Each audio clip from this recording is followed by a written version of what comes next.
Good afternoon, everyone. We're going to report about a brief history of the police organization of Germany, its organizational mandates, organizational structure, ranking and governance, police qualifications and training, and police agency performance. First, I'm going to read about the German comparative police system. The German police system has undergone significant changes throughout history, reflecting the country's political and social transformations.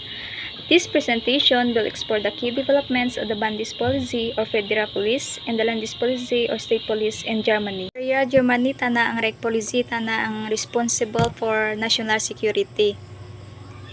Tapos ito ay may malaking impluwensya sa lipunan ng Imperial Germany. Mayroon itong malawak na kapangyarihan at responsibilidad na nagbibigay daan sa kanila na gampanan ng isang malagang papel sa pagpanatili ng kayusan at seguridad sa bansa. Next is early beginnings. Pre-unification. Prior to German unification in 1871, individual states like Prussia had their own police forces. These were often influenced by local traditions and lacked a standardized structure. Imperial Germany. The establishment of the German Empire led to the creation of Federal Police Force, the Reich Polizei, responsible for national security. However, state police force retained significant autonomy. Next, the Weimar Republic and the Nazi era. Weimar Republic. The Weimar Republic saw attempts to modernize the police system, but political instability and economic hardship hampered progress. Nazi Germany. The Nazi regime centralized police power under the Gestapo or secret state police, which ruthlessly suppressed opposition and committed atrocities. The Schutzstaffel also gained control of concentration camps, further solidifying the Nazi regime's grip on power. Post-war reconstruction and federalization. Allied occupation. After World War II, the Allies dismantled the Nazi police apparatus and established new police forces based on democratic principles. Federal Republic of Germany. The establishment of the Federal Republic of Germany in 1949 led to a federal police system with the Polizei or Federal Police, responsible for national security and border control. State police forces or Polizei were responsible for law enforcement within respective states. So, ang Federal Police tana sanda ang responsible for national security and border control, while ang Polizei tana or state police forces ang responsible for law enforcement within their respective states. Next, modernization and challenges.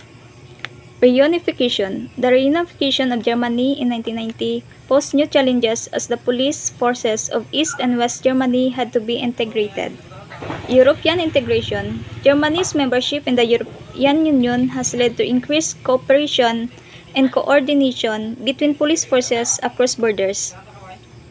Terrorism and crime. The threat of terrorism and organized crime has forced German police to adapt and develop new strategies to combat these challenges.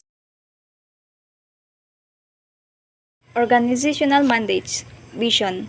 Maintaining public security and order, preventing crime and catching criminals while also prioritizing prevention and fostering community relationships. Mission. Aim to support rule of law, civilian security, sector reforms, and monitor peace agreement in crisis regions. Their motto is, the police, your friend and helper. Organizational structure of police hierarchy in Germany.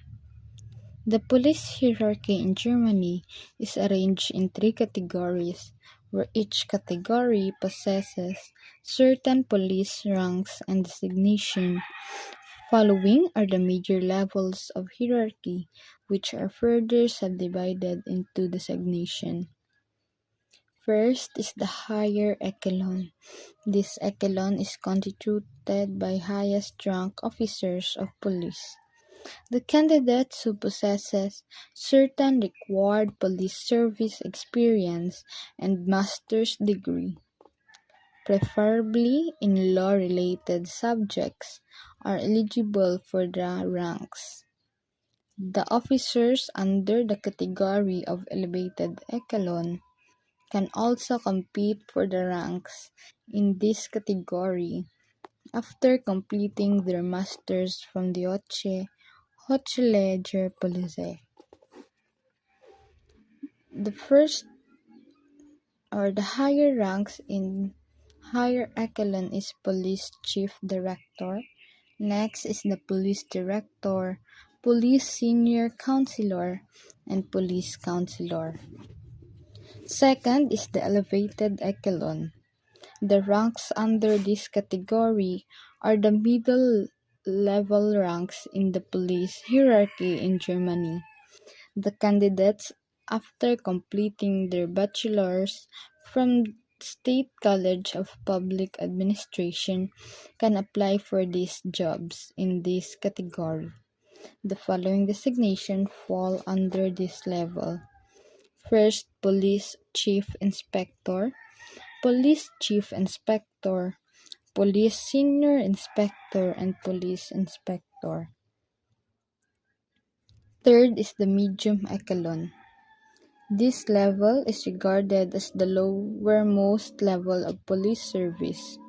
The ranks under this category are offered to the candidates who possesses certain level of experience in serving training, companies known as above Barret Chat Polizei, and who satisfy the eligibility criteria for the job.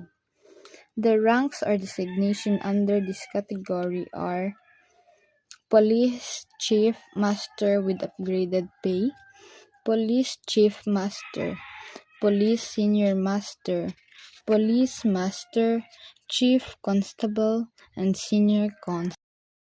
Police Qualification and Training. Eligibility Criteria. Citizenship. You must be a German citizen or citizen of another EU member state. Age. Candidates typically need to be at least 16 or 17 years old. Education. A minimum level of education is required, often a secondary school diploma.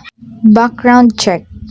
A true background check is conducted, including criminal history and personal conduct. Selection process. Application apply to the relevant police authority, providing required documents like proof of education and identification. Entrance examination. Pass a series of entrance exams, including written test, physical fitness test, and psychological evaluations. Training. Complete the required training at the police academy, which includes theoretical and practical instruction on law enforcement, criminal law, and physical exercise. Police Academy Training. Duration.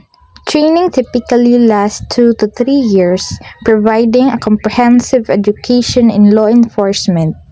Curriculum. The curriculum includes theoretical instruction, criminal law, constitutional law, police procedures, human rights, and ethics. Practical skills training. Crime scene investigation, traffic control, arrest techniques, self-defense, and tactical decision-making. Physical fitness training, endurance exercises, strength training, agility drills, and cardiovascular workouts. Police agency performance. Crime rates and public safety. Overall crime trends decreasing, increasing, stable. Key crime statistic. Public perception of safety. Response time and efficiency. Average response times to emergencies. Effectiveness of resource allocation. Use of technology to improve response times. Community engagement and trust. Community policing initiative and their impact. Public trust and satisfaction surveys. Method used to build relationship with diverse communities. Transparency and accountability. Mechanism for public oversight and accountability. Handling of complaints and investigation into misconduct. Public access to police data and performance. modernization and innovation, adoption of new technologies, training and development programs for officers, adaptability to emerging crime trends and challenge.